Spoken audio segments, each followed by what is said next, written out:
bid'ah. Yasinan malam Jumat, bid'ah. Tapi main domino setiap malam Minggu tidak bid'ah. Jadi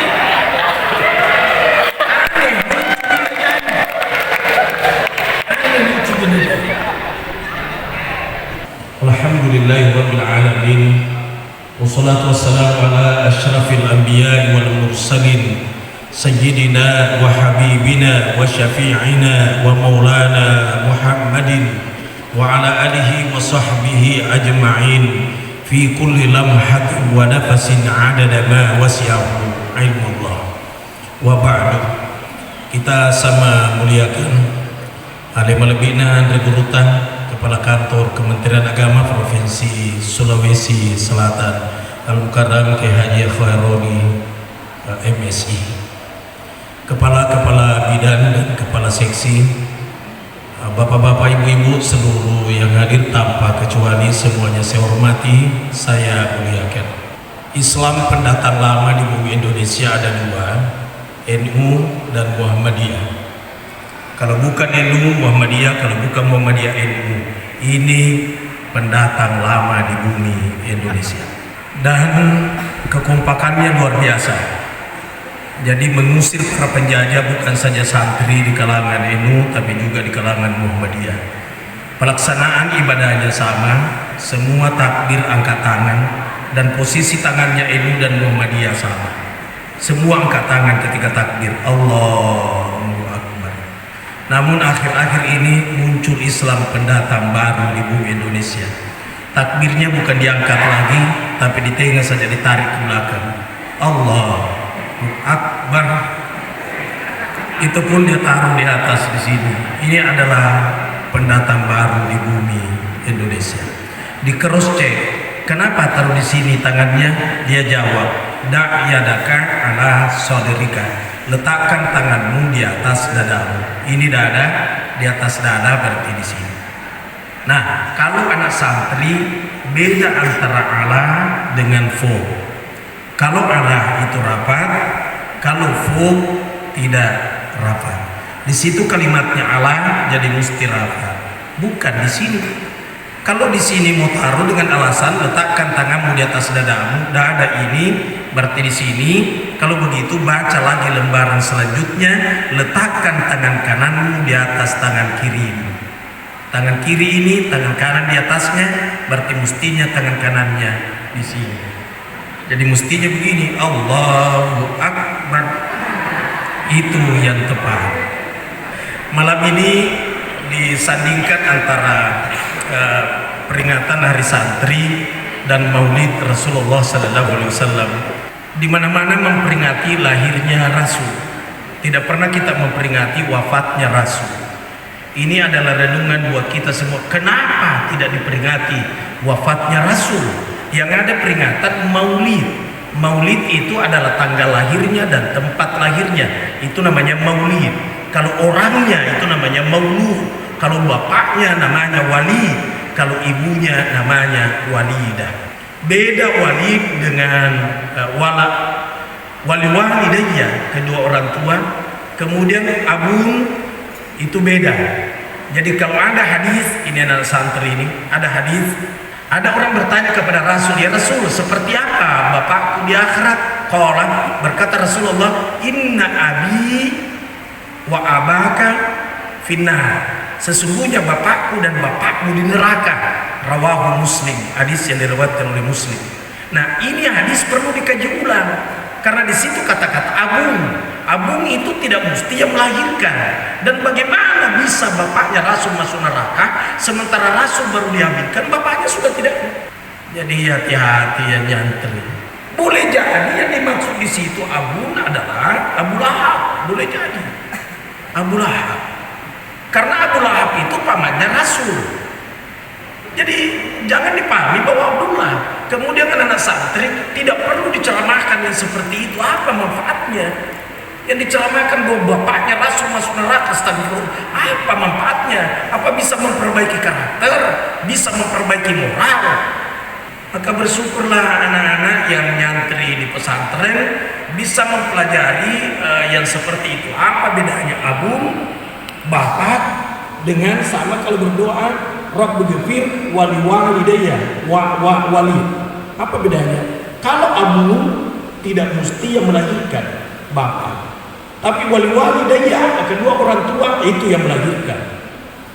Sama banyak sekali dalam kitab itu sama arti tapi beda dalam pemaknaan. Contoh lam dengan lam. Lam yalid walam yulad. Lam tidak pernah, lam juga tidak pernah. Tapi kenapa di situ pakai lam yalid, bukan pakai lam yalid? Tapi walam tarodo, lam di situ. Walam tarodo angkal yahud walam nasara hatta tattabi'a millatahum. Jawabnya adalah kalau lam dari dulu, sekarang dan yang akan datang tidak pernah. Jadi lam yalid walam yulad, Allah sejak dulu, sekarang dan yang akan datang tidak akan pernah melahirkan dan dilahirkan. Tapi kalau walam tarodo angkal yahud walam nasara tattabi'a millatahum, Yahudi dan Nasara tidak pernah reda dengan kalian. Pernah reda, pernah. Karena kalimatnya lan bukan lam. Ini pelajaran pesantren. Makanya anak-anak santri jangan pesantrennya singkat. Karena kalau pesantrennya singkat itu yang terlalu banyak bid'ahnya. Sedikit-sedikit bid'ah, sedikit-sedikit musyrik, sedikit-sedikit neraka. Pelan-pelan. Pernah nyantri? Pernah. Pesantren mana? Pesantren kilat. Oh lala. Pesantren kilat 3 hari di masjid. Nah sama ini Mauli. Ada yang tanya, Ustaz, ada enggak ayat hadisnya suruh bawa telur? Salah pertanyaannya. Kenapa ada ke ayat hadisnya nyuruh bawa telur? Kenapa tidak diputar itu pertanyaan? Adakah ayat hadisnya melarang bawa telur? Tuh. Bingung kan? Lalu kalau orang bicara, perjelas dulu. Bicara syariat, bicara syiar, bicara adat, bicara kearifan lokal. Kalau bicara syariat, mesti dalil syariat. Contoh, berkurban kalau hari raya kurban, disyariatkan satu sapi berapa orang? 7. Hadisnya mana? Al-Baqarah disab'in. Itu mesti jelas dalilnya. Itu syariat. Kalau bicara syariat mesti dalil. Dalil itu tidak mesti juga ayat, mungkin hadis. Tidak selamanya ada ayat, ada hadis. Tidak selamanya. Karena tidak semua masalah ada ayatnya. 2 kalimat syahadat tidak ada ayatnya dalam Al-Quran. Kenapa syahadat? Ada ibu-ibu bilang, pernah kurasa, kubaca, pasti salah rasa. Pasti. Tidak semua juga masalah ada hadisnya. Mengeluarkan zakat fitrah beras, mana hadisnya? Tidak ada. Yang ada mengeluarkan zakat fitrah gandum. Kenapa? Indonesia, Sulawesi, Makassar, beras ini namanya kias. Kias mempersamakan kedudukan hukum. Itulah namanya kias. Tadi saya ceramah di Masjid Agung Pangkep. Saya bilang, yang ada hadisnya itu berwudu di rumah lalu berjalan ke masjid. Man tatahhara fi baitihi. Siapa yang bersuci di rumahnya? Maksudnya berwudu di rumahnya. Sesudah berwudu dia berjalan ke masjid. Setiap melangkah terhapus dosa, melangkah terhapus dosa, melangkah terhapus dosa. Pertanyaan yang muncul adalah, bagaimana kalau naik motor ke masjid? Mana hadisnya? Tidak ada. Inilah kias. Siapa yang berwudu di rumahnya lalu naik motor ke masjid, setiap putaran ban motornya terhapus dosanya. Hadis bukan, itu namanya kias. Kias itu terbagi 9. Tapi bukan itu yang saya mau jelaskan. 1 semester itu. Kemudian sudah 3 dalil. Ayat, hadis, kias. Yang keempat adalah ijma ulama. Kesepakatan ulama. Ulama sepakat. Contohnya, ketika keras-kerasnya corona kemarin, mestinya kalau kita sholat sawu sufufakum fa inna tasfiyas sufufi min tamamis sholat. Itu hadis. Minta diluruskan saat, dirapatkan saat. Tapi karena corona, ulama bilang jarangkan saat supaya tidak terjangkiti virus. Salahkah itu? Tidak salah, karena itu ijma. Jadi dasar pijakan berbicara syariat, bukan syiar, syariat, itu dalil. Dalilnya mungkin ayat, mungkin hadis, mungkin kias, mungkin ijma. Ini syariat. Tapi kalau bicara Syiah, nah, itu bukan pakai dalil, pakai kaidah usul. Nah, telur, ini Syiah.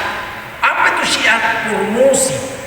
Kalau orang pakai toga itu promosi, orang wisuda. Kalau janur kuning di depan rumahnya orang itu Syiah, promosi, pertanda apa? Pernikahan. Kalau bendera putih di depan rumahnya orang itu Syiah, pertanda apa? Orang meninggal. Kalau telur dengan songkol kado minyak, Syiah, pertanda apa? Maulid. Itu sudah ngerti. Mana ayat hadisnya? Jangan bicara ayat hadis karena bukan syariat. Itu Syiah. Udah paham sampai situ? Yang ketiga, ada kebiasaan di Sulawesi Selatan itu tidak ada ayat hadisnya, tapi kapan tidak dilakukan berdosa. Contohnya, lewat di depan orang. Adat Sulawesi jongkok, baru turunkan tangan sambil jalan lalu ngomong tabe. Mana hadisnya? Pernah baca begitu? Hai anak cucu Adam, jika lewat di depan orang maka jongkoklah lalu turunkan tangan sambil jalan lalu ngomong tabe. Rawahul Bukhari. Mana ada? Tapi kapan tidak dilakukan itu berdosa. Kenapa berdosa? Menyalahi adatnya orang Bugis. Menyalahi. Itu al-adatul muhakkamah. Adat itu adalah hukum. Jadi kapan tidak melakukan itu melanggar hukum. Melanggar hukumnya dosa. Padahal tidak ada hadisnya. Tidak ada. Dia bilang saya dari Mekah Ustaz. Di Mekah itu tidak ada tabe-tabe. Memang di Mekah tidak ada tabe-tabe karena orang Mekah tidak ada Pancasilanya. Yang Bugis Indonesia Pancasila itulah NKRI. Itulah namanya amalan Nusantara. Tuh, amalan Nusantara itu. Kalau di Mekah, assalamualaikum, dia lewat di pundaknya orang, udah keluar. Tahu deh itu kan Pancasilanya. Pancasilanya. Itu Mekah, jangan contoh. Kalau mau contoh, jangan hanya itu, contoh secara universal. Orang Mekah kalau marah, ngomong besar suaranya, jangan menjauh, merapat, lalu pegang janggutnya, lalu tarik, lalu ngomong sallu ala nabi. Maka dia perlu kita lalu berkata maafi muskilah, no problem, dia gak masalah. Nah, coba orang Sulawesi kalau mana tarik janggutnya, baru bilang sallu ala nabi, sedangkan sallu jangan. Itu beda karena lain kampung, lain ada. Jadi jangan dipraktekkan di sini di Sulawesi Selatan. Kadang ada orang kalau sholat imam, dia di belakangnya imam. Begitu assalamualaikum karena dia pantangan zikir-zikir. Dia tidak mau zikir-zikir. Dia tidak mau doa berjamaah. Dia lewati orang, astagfirullahaladzim. Itu Islam bukan hanya syariat dan akidah, tapi akhlak. Dan mesti didahulukan akhlak dibanding syariat dan akidah. Contoh, ketika orang azan, hayal sholat, mari sholat, tapi makanan sudah dihidangkan, maka dahulukan akhlak, makan dulu, sebentar itu syariatnya. Itu, makan dulu. Tapi biasa di masjid begitu assalamualaikum, dia lewati pundaknya orang. Dia tidak mau zikir-zikir. Alasannya Rasulullah tidak ada zikir berjamaah, tidak ada doa berjamaah. Siapa yang ngajar kayak begitu? Siapa yang ngajar? Ya Allah ya Rabb. Lalu kalau berbeda orang dari segi pelaksanaan amalia ibadah, sepanjang ada dalilnya saling menghargailah. Sepanjang ada dalil. Contoh Rasulullah SAW, Allahu Akbar, Allahumma ba'id baini wa bainal khotoya, sampai akhirnya muncul makmumnya Allahu Akbar, Allahu Akbar kabira walhamdulillahi katsira wa subhanallahi bukratan wa asila. Lain juga dibaca, kedengaran oleh Rasul. Begitu selesai sholat, Rasul balik ke belakang lalu ngomong man qaim. Siapa tadi yang ngomong itu? Siapa yang bicara? Siapa yang baca Allahu Akbar kabiran? Saya Rasul. Kata Rasul, ketika kau baca itu bertumpuk malaikat di sekitarmu mencatat kata-kata. Jadi Rasulullah itu bijak. Rasul tidak ngomong bid'ah, neraka apa. Saya baca lagu baik, kenapa engkau lakukan kabiran? Tidak begitu Rasul. Ya Allah ya Allah. As-salatu minan naum kalau subuh bukan dari Rasul. Rasul tidak pernah nyuruh. Itu inisiatornya Bilal bin Rabah. Karena ketika azan hayal salat balik kanan, tidak ada Rasulullah kelihatan. Hayal falah belok kiri, tidak ada kelihatan Rasul. Besar dugaan mungkin masih tidur. Maka Bilal bin Rabah sambung, "As-salatu khairun minan naum." Lebih bagus salat daripada tidur. Langsung muncul Rasul datang, "Sadaqta, kau betul Bilal." Rasul tidak bilang bid'ah, neraka kau dapat. Kenapa salatul naum saya tidak suka? Jadi cobalah bijak dalam beragama. Jangan sedikit-sedikit bid'ah. Yasinan malam Jumat bid'ah. Tapi main domino setiap malam Minggu tidak bid'ah. Jadi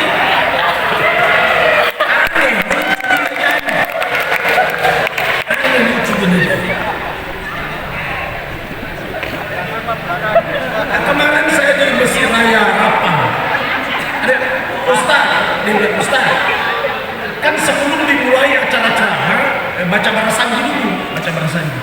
Ada yang bilang, bolehkah begitu Ustaz? Ya boleh lah. Koran, surat kabar lah, kau baca, apalagi barasanji. Di barasanji itu tidak ada bicara sambo di situ, tidak ada bicara sambo. Nggak ada. Semua di situ akhlaknya Rasul. Lalu kalau kita beda dengan orang, punya prinsip, rambut boleh sama hitam, kepala boleh sama bunda, pemikiran tidak mungkin sama. Tapi dalilnya apa?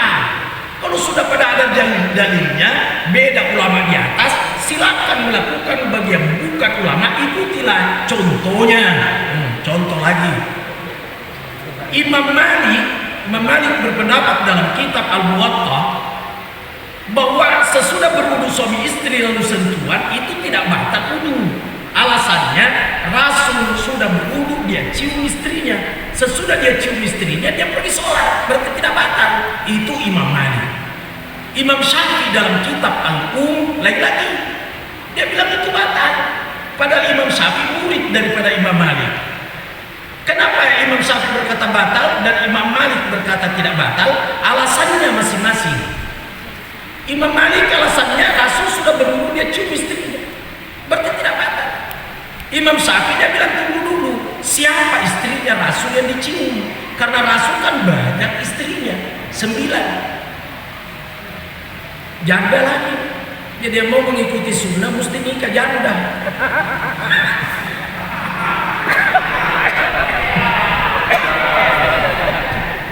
Nah, saya lanjut. Kata Imam Syafi'i, siapa istrinya yang dicium? Karena istrinya Rasul kan banyak. Nah, teori kemungkinan menjawab mungkin Aisyah. Itu pun mungkin. Anggaplah Aisyah. Aisyah diperistrikan oleh Rasulullah SAW. Umurnya berapa tahun? Menurut hadis yang diriwayatkan oleh Imam Bukhari, 6 tahun. 6 tahun itu sudah haid apa belum? Belum.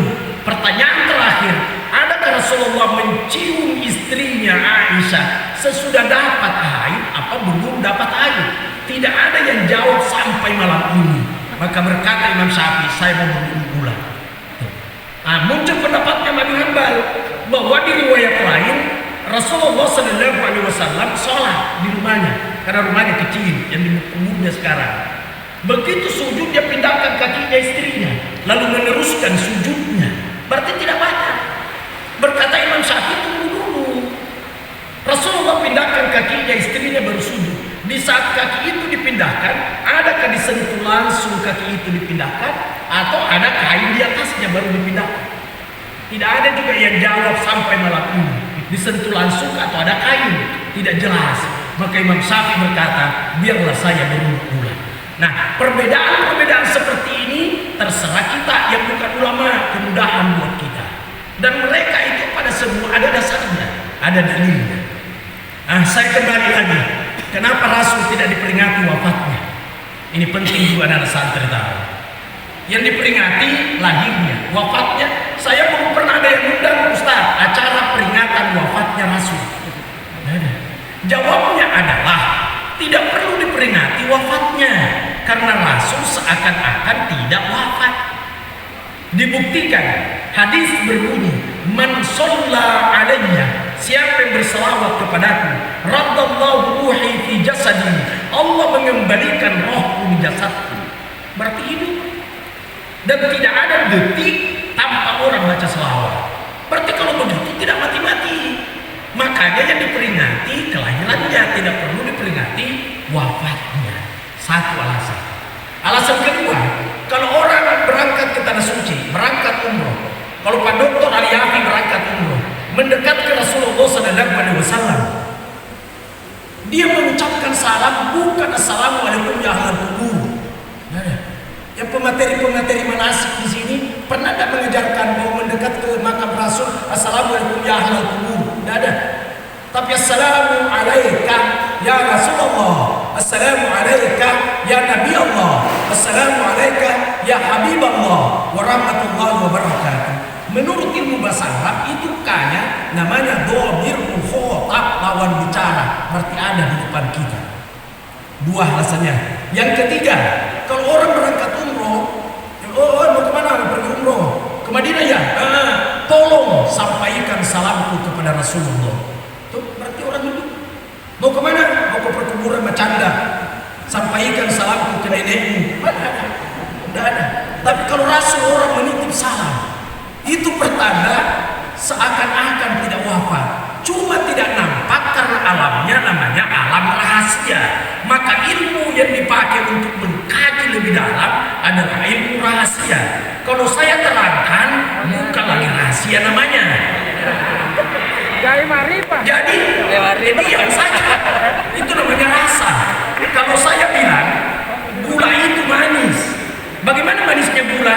Makan juga supaya tahu, karena tidak mampu lagi diterangkan.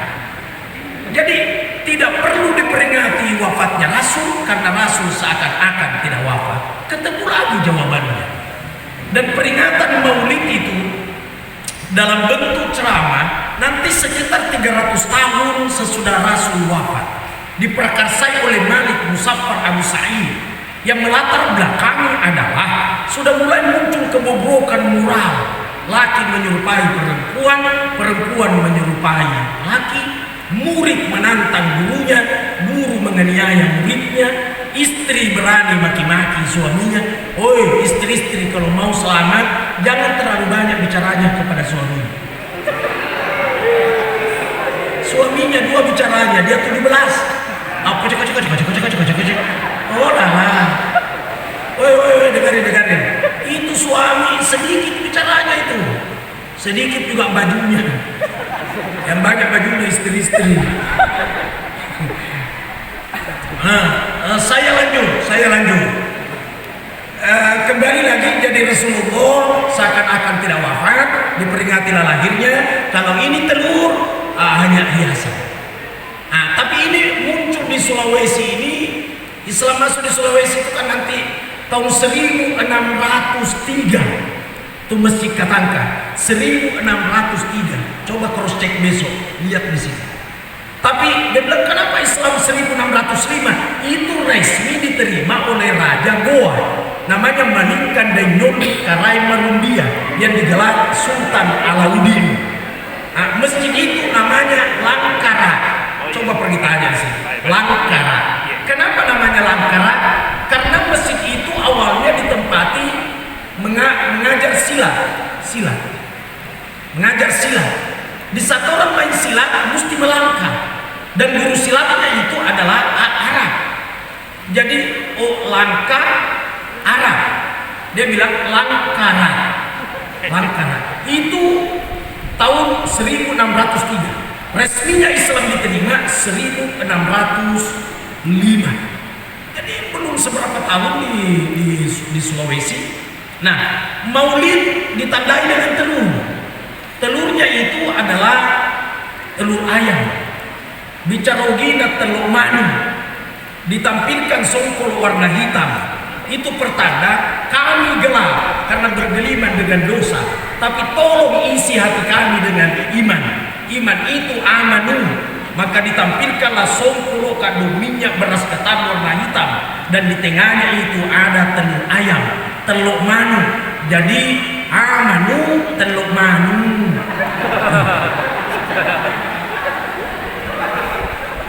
Sesudah ini awalnya, jadi songkol warna hitam diisi telur ayam di tengahnya, di sampingnya itu adalah songkol warna kuning. Maksudnya adalah, kalau para alim ulama telah mengisi hati kami dengan amanu, telur manu, maka kami akan membungkus dengan emas yang kami pakai membungkus. Maka jangan coba-coba ada yang ganggu. Kalau ada yang ganggu, ditampilkan lagi songkol warna merah. Aku akan berjuang sampai titik darah penghabisan. Itulah yang dilakukan ulama dan santri ini. Nah, sesudahnya itu songkol warna putih. Maksudnya adalah, kalau sudah seperti itu caranya memahami dan melaksanakan agama, maka putihlah kehidupannya dunia akhirat. Jadi ada maknanya. Jangan tanya mana ayat hadisnya, tidak ketemu, karena bukan syariat. Jadi lain syariat, lain syiar, lain adat, lain budaya Sulawesi Selatan, kearifan lokal. Contohnya, contoh lagi, kalau orang menikahkan di Sulawesi Selatan, bawa erang-erang, bola suji, bambu yang diayak, 4 orang yang usul, isinya di atas tebu, buah kelapa 1 tanda, serikaya, nangka, ayam, macam-macam isinya. Ini kearifan lokal budaya Sulawesi Selatan. Begitu diantar orang nikahan dengan erang-erang buah-buah yang tadi, orang bilang stop, simpan di luar. Maksudnya adalah, kalau engkau laki-laki calon menantumu, sifatmu ibarat tebu, maka jangan bawa masuk sifatmu dalam rumah. Di luar saja, karena tebu itu hanya awalnya manis. 1 bulan 2 bulan masih manis. Kalau tentu istrinya dengan tentu ke saya, itu manis 1 bulan 2 bulan. Tapi bulan ketiga tentu istrinya nasemar racu sila-silakannya. Nah, kalau sifatmu ibarat tebu, di luar saja, jangan masuk. Itu budayanya sudah luar biasa. Kemudian buah kelapa 1 tandan, maksudnya 1 rumah.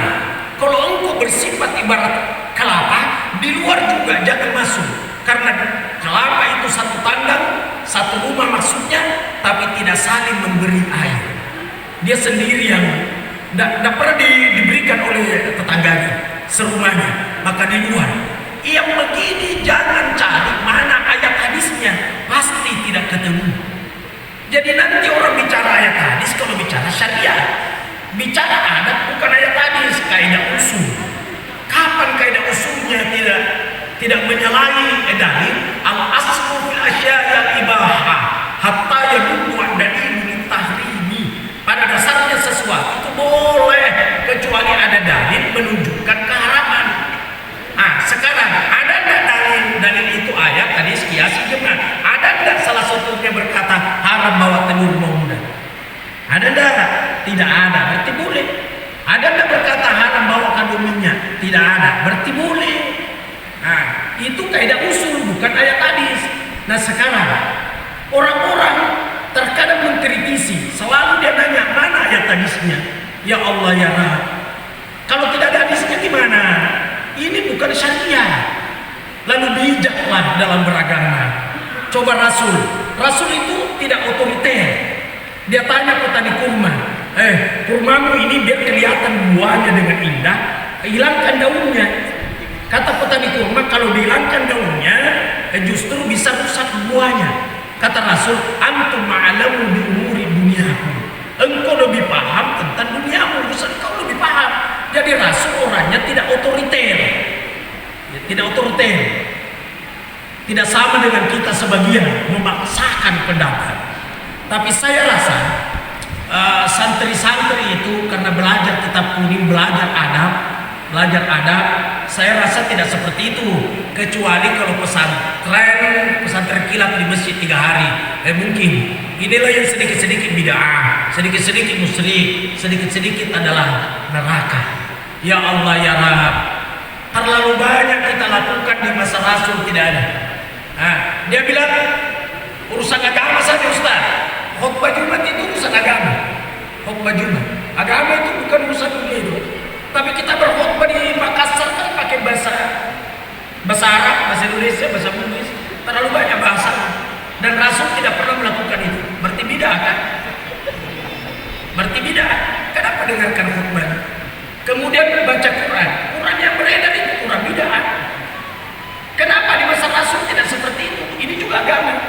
Di masa Rasul Quran itu kan di atas pelepah kurma, di atas kulit-kulit hewan, di batu. Nanti ditulis dikumpulkan jadi satu di masanya Utsman ibn Affan. Inisiatornya adalah Umar bin Khattab. Umar bin Khattab yang mengusulkan, Utsman, kumpulkan ayat-ayat. Karena kalau tidak dikumpulkan khawatir terjadi perang, semua penghafal Quran meninggal.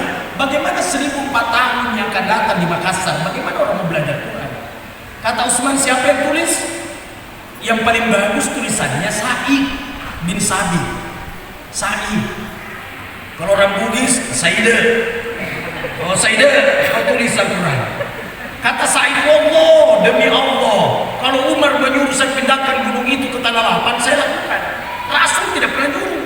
Kata Umar bin Khattab, Allah juga. Kalau kau tidak tulis, khawatir yang akan datang orang tidak bisa lagi mengerti Al-Quran. Tulis. Kenapa engkau yang disuruh? Karena engkau yang bagus tulisanmu. Maka ditulis Al-Quran pada waktu itu hanya 6 buah.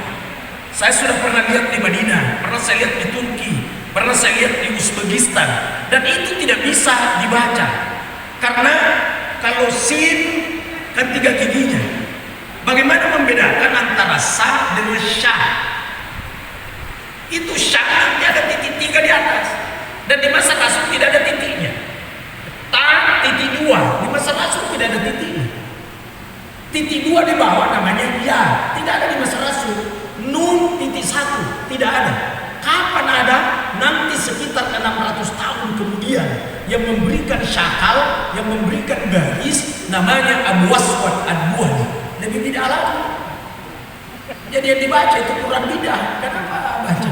Di masa Rasul tidak seperti itu modelnya. Alangkah berjasanya itu Abu Aswad Ad-Duali. Dia tulis itu, kasih titik. Jadi jangan seenaknya sedikit-sedikit, tidak sedikit-sedikit sedikit neraka. Pelan-pelan, pelan-pelan, pelan-pelan. Ya Allah ya Rabb. Dia bilang, saudara-saudara, mari kita ikuti Rasulullah. Karena apa yang berasal dari Rasul itu adalah sunnah. Kalau tidak dilakukan Rasul, jangan lakukan, itu bid'ah. Mari kita ikuti Rasul. Karena Rasul uswatun hasanah, contoh teladan yang baik. Betul. Tapi yang mana contoh teladan? Apa itu sunnah? Sunnah ay makna at-tariqah. At-tariqah itu jalan. Apa yang pernah dijalani Rasul itu namanya sunnah. Sunnah itu adalah manukila min Nabi sallallahu alaihi wasallam min qaulin aw fi'lin aw takririn aw hamniyatin dan aw masih banyak.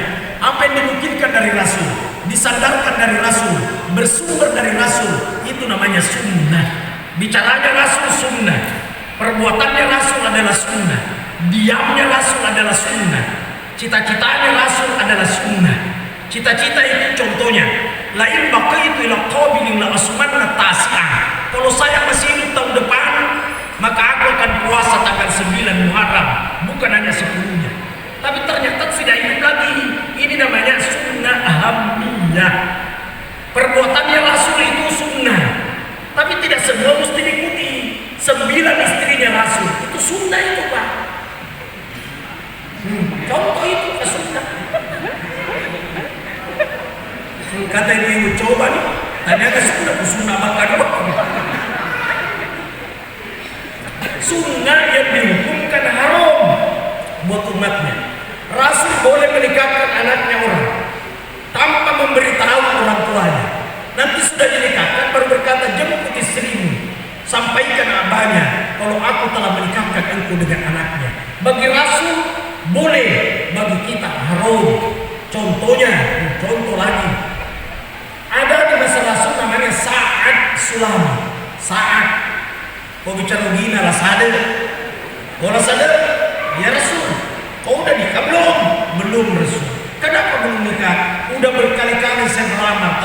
ada yang terima. Bagaimana mau diterima? Itu saat orangnya pendek, baru gemuk, baru tidak ada lehernya, dagunya rapat di dadanya, keriting rambutnya, baru lebar gigi depannya. Tidak ada yang terima. Tapi Rasul itu kalau orang menghadap selalu ada solusi. Nah contoh itu, kasih solusi orang. Rasul, ingin saya nikah tapi tidak ada yang terima. Kata Rasul saat, kau puasa untuk menahan nafsu. Tidak bisa Rasul, tidak bisa Rasul.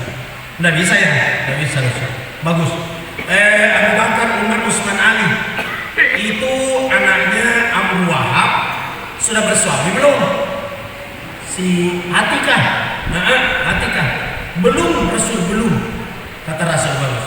Saat mendekat sini, langsung dinikahkan oleh Rasul.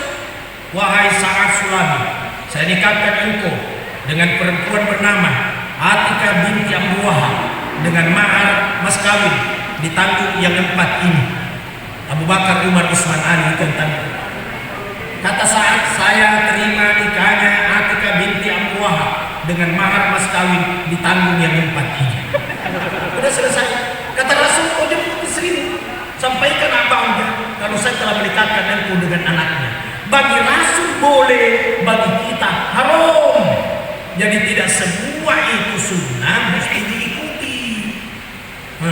Jangan sunnah memang Pak, sunnah.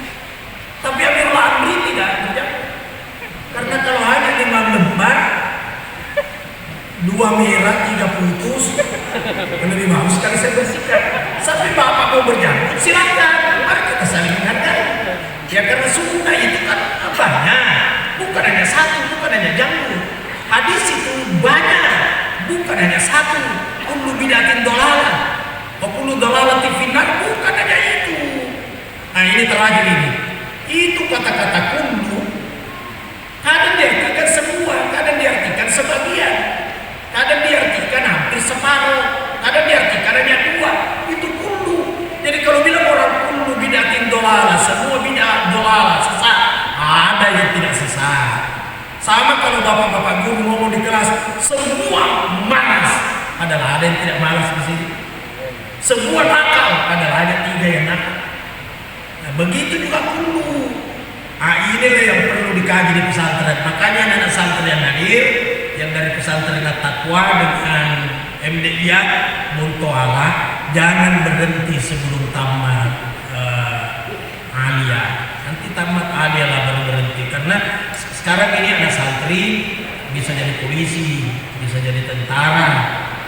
Apalagi kalau hanya mau jadi Satpol PP, gampang sekali. Jadi syukurlah kalau ada anak santri itu, syukurlah. Jangan berhenti sebelum selesai. Apatah lagi sekarang ini bahkan santri banyak yang jadi dokter sekarang. Tuh, dari pesantren-pesantren itu jadi pesantren, pelajaran agama tidak ketinggalan, pelajaran umum tidak ketinggalan. Bahkan pelajaran agama kita akan melebihi dengan yang lain karena kita pakai kitab kuning, kitab yang tanpa baris. Saya rasa inilah yang saya sampaikan. Maaf atas segala kekurangan. Terima kasih banyak atas seluruh perhatian. Yang doa Pak Tulang. Mari kita konsentrasikan pemikiran sejenak menghadap Allah.